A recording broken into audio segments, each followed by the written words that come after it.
It's 9:38 this morning. I'm delighted to say John Prenty from the Connacht Council is with us now to talk to us about what's going on with the Connacht Football Championship. John, good morning to you. I'd say it's been a difficult enough week for you guys. No, it's been challenging enough at times, but it's probably more challenging for Sligo than for anybody else. So, was there any possibility of this game being postponed when it became clear that Sligo weren't going to be able to play it this weekend?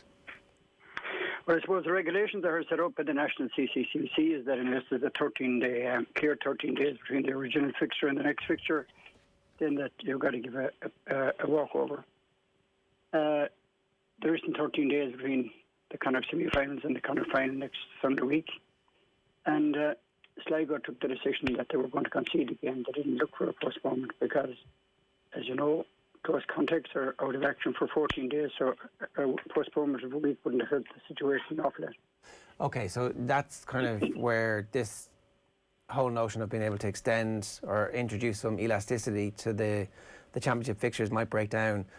I think a lot of people are going to be unfamiliar with those rules and those that standing situation, John. So maybe just, if you wouldn't mind explaining that to us again. There needs to be 13 days, is it, between a fixture and a postponement? See, in the COVID regulations for 2020, which is different than the match regulations we've had for every other year, there's a couple of things put into it, and one of them is the postponement regulations, and it says the game will be awarded to the opposing team a walkover with no further penalty, and the exceptions to that are where there's a clear 13-day between the original fixture and the next scheduled round, and for the All-Ireland semi-finals and finals, because you're down to only 4 teams, and then in relegation games, you won't get relegated if you cannot field because of COVID.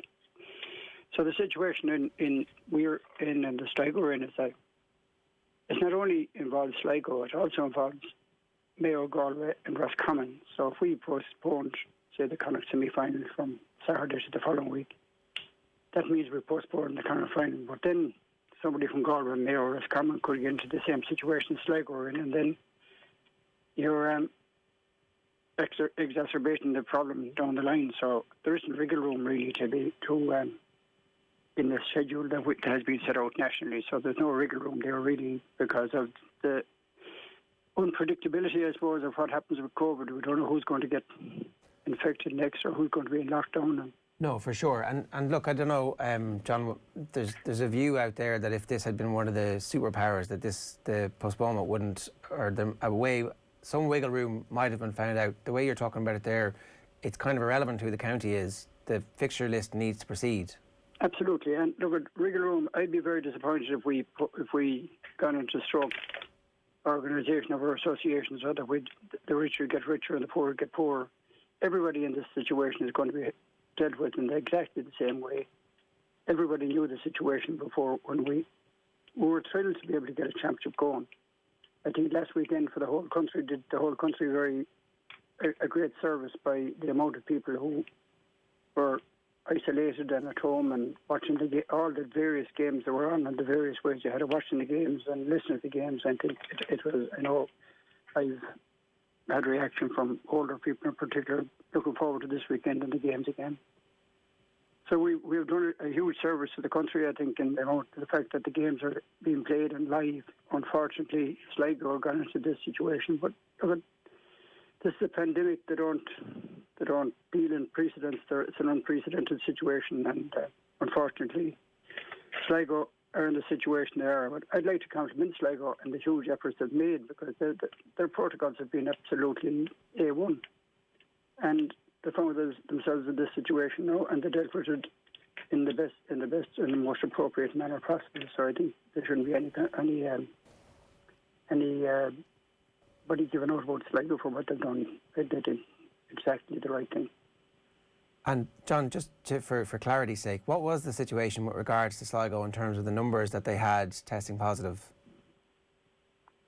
I haven't the full exact number that tested positive. I think they have a bigger concern about the close contacts than there was that tested positive, because there's more people in the close contacts scenario than those that tested positive, and they're out of the funny situation with this virus is that if you're positive, you're only tied up for 10 days, whereas if you're a close contact, you're out and you must be isolated for 14 days, and that was a bigger problem for Sligo than the amount of people that got tested positive. And again, in that instance, the rapid testing is kind of pointless, because if you're a close contact, you're a close contact. Yeah, but you could be tested today and you could be fine, and you might have the virus tomorrow. Yeah, so that's what I'm saying. You still have to isolate for the 14 days if you're a close contact. Yeah. Okay, so and again, just because a lot of people are like, oh, the rapid testing is going to prove some kind of magic bullet that's going to allow us to get through the situation, but that isn't the case. Well, it's only going to prove that you have it today, Wednesday, or that you don't have it, but it doesn't prove that you'll have it, won't have it tomorrow. Yeah, of course. All right. This virus is just unpredictable. Nobody can guarantee. You can take all the precautions you like, and you can still pick up the virus in some way. So that's the way we are, and that's the way the whole population have to mind themselves. But there's no guarantee you won't get it. Yeah, no, sure. And I presume morale in Sligo is pretty low from the people you've been talking to there. Yeah, well, look, Sligo have been training since last September, October. Paul Taylor has assembled a very young panel. So, like a young fellow to say you're not going to get the opportunity to play in the Connacht Championship, it's very hard to take, and I'm sure they're very disappointed. But at the end of the day, health is our wealth, and we've got to make sure that that's adhered to, you know. Okay, and I want to round this out now. Tomás O'Shea has been fairly critical on Twitter this morning, suggesting that the Sligo should have found a way to get the game to go ahead, that they, county or club players or underage players or whatever. Was there any conversation about that at all at any point with them, John?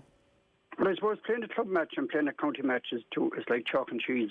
And the preparation you need to be a county player compared to what you need to be a club player. So, like, you have all the championships are over, but not an awful lot of new guys have been pulled into the county panels because of their performance in the club championship. And that's the way it pans out. It's a different ballgame altogether when you're playing into county. So it's not just a simple thing of getting a carload of guys from Sligo to go to Pure Stadium on Sunday and go out and play Galway. No, of course. And ultimately it was Sligo's decision to not fulfil the fixture and not to seek a postponement, and they understood that they weren't going to be able to get enough players of what they thought was inter-county quality. Absolutely. They spent the whole day yesterday. I spoke to the chairman a number of times yesterday, the manager, the chairman, members of the county board. They spent the whole day trying to find a way of playing the game.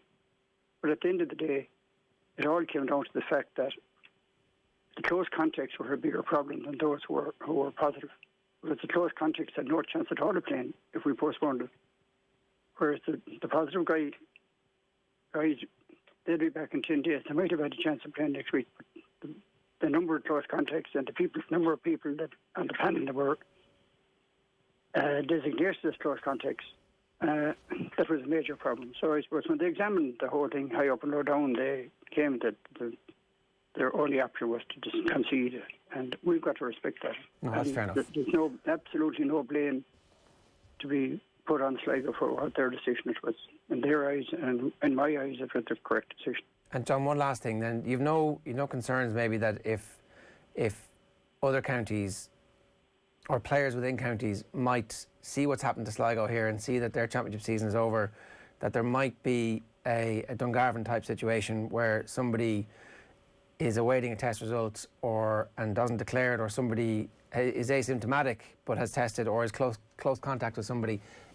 Are you in any way concerned that the situation with Sligo might then prevent people from coming forward in other counties around the country?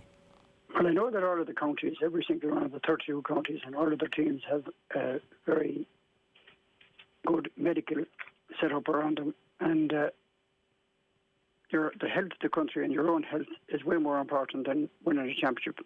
And that's the situation we're in now, and I honestly cannot see why anybody would put the health of the rest of the players, why a player would play if he knew there was a guy positive in his team just to play the match. I think health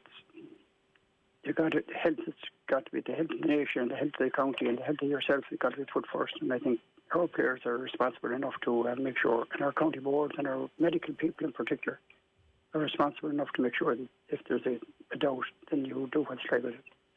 All right. John Prenty, the CEO of Connacht GAA, thanks very much for joining us this morning. Thanks a million.